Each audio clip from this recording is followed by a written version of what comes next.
जीवन की मौलिक इकाई में टॉपिक्स आगे क्या लिखा हुआ है देखो। तो सबसे पहले एक कोशिकीय अलवणीय जलीय जीव, क्या बोला ध्यान से देख लो, इसके बाद लिखना कौन सा जीव, अकोशिकीय, जो एक कोशिका से बना होता है ना। अलवणीय जलीय जीव, अलवणीय मतलब क्या, मीठा जल में जो जीव रहते हैं। अधिकांश पादप कोशिकाएं किसके द्वारा, परासरण द्वारा जल ग्रहण कर लेते हैं, है ना। तो परासरण कितने प्रकार का, अल्प परासरण, अति परासरण और क्या, और एक और क्या बताएं, हैं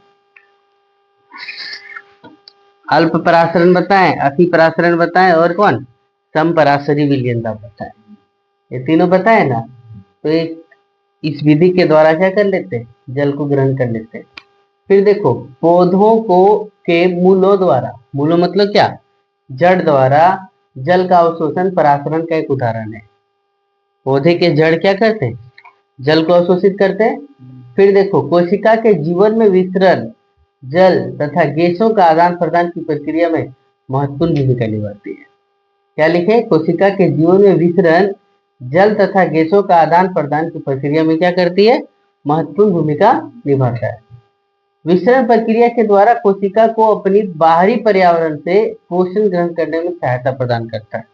यदि विसरण प्रक्रिया ना होता तो पेड़ पौधों को क्या होता, भोजन ग्रहण करने में दिक्कत होता, पोषण ग्रहण करने में क्या होता, दिक्कत होता। फिर देखो प्लाज्मा झिल्ली का लचीलापन होना, प्लाज्मा झिल्ली कैसी होती है, लचीली होती है। और कार्बनिक अणुओं, है ना, कौन से अणु से बनी होती है, कार्बनिक अणु जैसे लिपिड और प्रोटीन का बना होता है। किसका किसका बना होता है, लिपिड और किसका, प्रोटीन का। कोशिका झिल्ली का लचीलापन एक कोशिकीय जीवों में कोशिका के बाह्य पर्यावरण से अपना भोजन तथा अन्य पदार्थ ग्रहण करने में क्या होता है, सहायता प्रदान करता है। क्या लिखा, ध्यान से सुनना।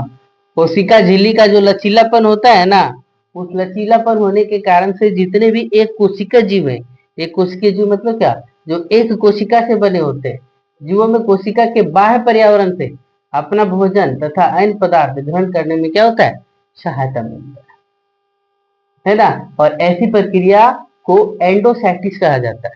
ऐसी प्रक्रिया को क्या कहा जाता है, एंडोसाइटोसिस कहा जाता है। फिर देखो कोशिका भित्ति लिखा हुआ है, क्या लिखा हुआ है, कोशिका भित्ति। पादप कोशिका में प्लाज्मा झिल्ली के अतिरिक्त कोशिका भित्ति भी पाई जाती है। जंतु कोशिका में कोशिका भित्ति है, कोशिका झिल्ली है। जंतु कोशिका में कोशिका झिल्ली है, लेकिन पादप कोशिका में कोशिका झिल्ली के साथ साथ कोशिका भित्ति भी पाया जाता है। कोशिका भित्ति किसका बना होता है, सेल्यूलोज का। किसका बना होता है, सेल्यूलोज का बना होता है। सेल्यूलोज क्या है, एक बहुत जटिल पदार्थ है। सेल्यूलोज क्या है, एक बहुत जटिल पदार्थ है। यही जटिलता के कारण से क्या होता है, पेड़ पौधों को दृढ़ता प्रदान होता है ना। पेड़ पौधों को क्या होता है, दृढ़ता यानी मजबूती प्रदान होता है। फिर देखो आगे का टॉपिक क्या लिखा हुआ है कि जब किसी पादप कोशिका में परासरण द्वारा पानी की हानि होती है, ध्यान से सुनना, परासरण विधि द्वारा क्या हो गया, पानी की हानि हो गया, यानी अति परासरणी दाब हो गया। मतलब अंदर उच्च सांद्रता और बाहर क्या, निम्न सांद्रता। तो बाहर से किधर की ओर धकेल दिया, अंदर से बाहर की ओर धकेल दिया, है ना। तो इससे कोशिका सहित आंतरिक पदार्थ संकुचित हो जाता है। नहीं देखते हो पेड़ पौधों में जब धूप लग जाता है तो धूप लगने के टर्म में पेड़ पौधों की पत्तियां सब सिकुड़ जाती है, सिकुड़ जाती है। इसके पीछे का वजह एक ही चीज है, सिकुड़ जाना मतलब पत्तियों की सतह से क्या हो जाना, पानी का गायब हो जाना। फिर देखो इसी घटना को जीव दर को क्या कहा जाता है, संकुचन कहा जाता है। फिर देखो केवल जीवित कोशिका में ही परासरण द्वारा जल अवशोषण की क्षमता होती है। किसमें संभव है, जीवित कोशिका में। मृत कोशिका में जल अवशोषण की क्षमता है क्या, नहीं है। फिर कोशिका भित्ति के बाद हम लोग पढ़ेंगे केंद्रक। कौन सा पढ़ेंगे, केंद्रक। केंद्रक को इंग्लिश में क्या बोला गया, न्यूक्लियस। क्या बोला गया, न्यूक्लियस। प्रत्येक कोशिका में नियंत्रण कक्ष के रूप में यह कार्य करता है। प्रत्येक कोशिका में किसके रूप में काम करता है, नियंत्रण कक्ष के रूप में कार्य करता है। और केंद्रक के चारों ओर पाई जाने वाली झिल्ली को क्या कहा जाता है, केंद्रिका झिल्ली कहा जाता है। केंद्रक के चारों ओर पाई जाने वाली झिल्ली को क्या कहा जाता है, केंद्रिका झिल्ली कहा जाता है। फिर ध्यान से सुनेंगे। और इसमें जो पदार्थ पाया जाता है ना, इसमें जो द्रव पाया जाता है उसको क्या बोला जाता है? केंद्रिका द्रव। क्या बोला जाता है? केंद्रिका द्रव बोला जाता है। केंद्रक झिल्ली में छोटे छोटे छिद्र होते हैं। केंद्रक झिल्ली में क्या होता है? छोटे छोटे छिद्र होते हैं, और इन छिद्रों के माध्यम से कोशिका द्रव केंद्रक के बाहर आ जा सकता है। क्या बोला? ध्यान से सुनेंगे। जो केंद्रक झिल्ली में जो छोटे छोटे छिद्र होते हैं, इन छिद्रों के माध्यम से कोशिका द्रव केंद्रक के बाहर आ जा पाता है। इसी केंद्रक में DNA, RNA, histone protein, chromosome, यानी क्रोमोसोम को हिंदी में क्या बोला गया? गुणसूत्र, etc. सब पाया जाता है। डीएनए का full form diauxie ribo nucleic acid, diauxie ribo nucleic acid. और आरएनए का फुल फॉर्म क्या? Ribo nucleic acid. फिर देखो गुणसूत्र के बारे में थोड़ा सी जानकारी है। गुणसूत्र डीएनए एवं हिस्टोन प्रोटीन का बना होता है। गुणसूत्र किसका बना होता है? डीएनए एवं हिस्टोन प्रोटीन का बना होता है। गुणसूत्र को आनुवांशिक गुण का वाहक कहा जाता है। गुणसूत्र को क्या कहा जाता है? आनुवांशिक गुण का क्या? वाहक कहा जाता है। इसी गुणसूत्र पर जीन लाखों की संख्या में क्या होता है? सजा होता है। इसी गुणसूत्र पर जीन क्या होता है? लाखों की संख्या में क्या?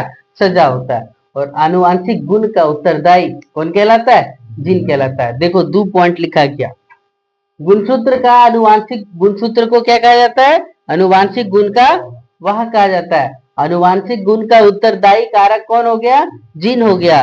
और आपसे पूछा जाएगा कि आनुवांशिक पदार्थ किसे कहा गया? तो डीएनए को कहा जाता है।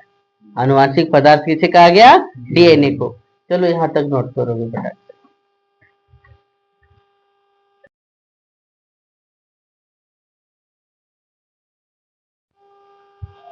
देखो यहाँ हम लोग क्या पढ़े थे कि आनुवांशिक गुण का उत्तरदायी कारक कौन है? जीन कहलाता है। ध्यान से देख लो। आनुवांशिक गुण का उत्तरदायी कारक कौन कहलाया? जीन कहलाया। वहां देखो डीएनए, जीन। देखो यहाँ हम लोग क्या पढ़े थे कि आनुवांशिक गुण का उत्तरदायी कारक कौन है? जीन कहलाता है। ध्यान से देख लो।